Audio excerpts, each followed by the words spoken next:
Hello and welcome to another week of Western Perspective. Thanks for joining us. On this week's program, coal and gas produced electricity has been a reliable power source in Australia.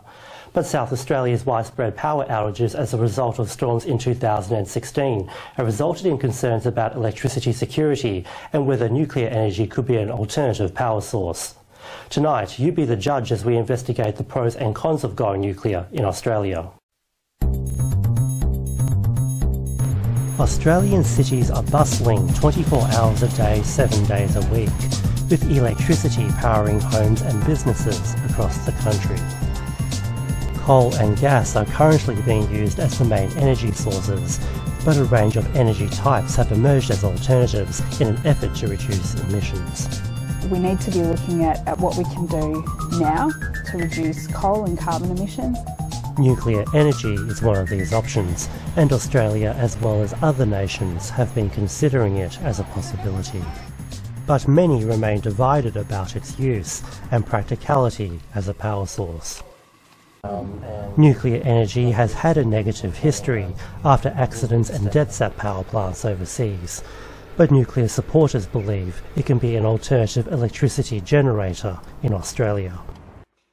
The Australian Nuclear Association's President Robert Parker is one of those people, and he says Australia could one day be powered by nuclear energy. I'm not altogether sure that in Australia without nuclear power, in our future climate scenarios will be viable.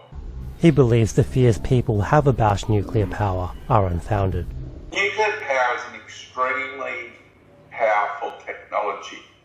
It needs good regulation, but its track record internationally is that it's the safest form of electricity generation we have. He says it's a low-carbon energy source that would take away the need for coal and gas. The Conservation Council WA's nuclear-free campaigner Mia Pepper sees the situation differently. She's campaigning against nuclear energy and uranium mining in Western Australia and claims the power source isn't viable. Nuclear power is not an option for Australia. It's the costs, it's the total environmental impact. She says history has proven the damage done by nuclear energy. Nuclear has been very unpopular in Australia, dating back to probably Chernobyl and 3 Mile Island. There's the risk of radiation and the long-term health impacts of those that are intergenerational. Mia believes renewable energy sources, including hydro, solar and wind, will replace fossil fuels instead of nuclear. However, vicious storms cutting power to South Australia statewide in September 2016 led Prime Minister Malcolm Turnbull to criticise state premiers for prioritising lower emissions over energy security. Despite South Australia leading the country in the switch to renewable energy, pro-nuclear advocates say renewables need backup energy sources to operate. Wind or solar cannot exist on their own. They either need massive storage or they need gas backup. However, concerns remain about uranium needed to generate power, with conservationists worried about effects to people and the environment. We've seen a legacy of pollution problems and threats to public health.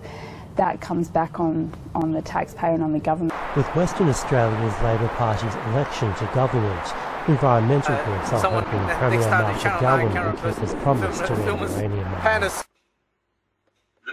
While Robert believes nuclear power is sustainable, Mia understands it to be dangerous and expensive. However, both say their bottom line is about helping the environment. I personally really hope that we see that decline come from coal, particularly. I think our fear is unfounded. And that's the program for this week. It's back to you. Thanks, Nelson. Our main news again this week. Prime Minister Malcolm Turnbull attended the Liberal Party convention in Perth. During his address, he defended the cashless welfare card trial, arguing the scheme can ensure money will be spent on living necessities instead of drugs, alcohol and gambling. And that's our weekly news and current affairs. You can check out the latest news on our website and Facebook. Good evening. Until next Sunday at 5:30, good night.